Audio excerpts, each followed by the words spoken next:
Opozita zhvilloi këtë të diel një protest kombëtare në Tiranë duke marshuar në disa zona të qytetit për të shprehur pakënaqësinë ndaj qeverisë Rama. Tubimi u intensifikua para godinës së Akshit ku protestuesit u përplasën me policinë. Protestuesit hodhën molotov dhe fishek zjarre ndërsa policia ndërhyri me gaz lotosjellës dhe ujë me presion për të ndaluar marshimin.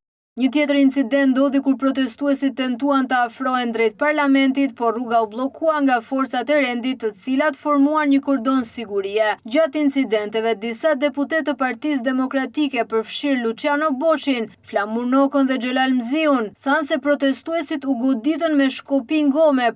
Noka tha se efektiv të policisë kanë goditur drejt për drejt në sy liderin e opozitës Sali Berishën duke cilësuar këtë akt si të qëllimshëm dhe të urdhëruar. Ai tha se ngjarja është e filmuar dhe se përgjegjësit do të mbajnë përgjegjësi. Merri prishi për broni e qytetarë, s'keni turp. Por kë vini, pra Edi Rama vini këtu ju. A kuptoni se do jetë gjithë jetën Edi Rama me Grisa Gasin? Keni marrë urdhër, keni godit drejt në sy liderin e opozitës. Ju.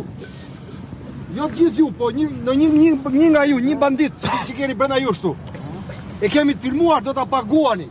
Tash pas kësaj dite, do t'a paguani shtrejt. Sepse nuk jeni shërbëtor të ligjit, jeni mercenar të krimit organizuar. Aty po i shërbeni.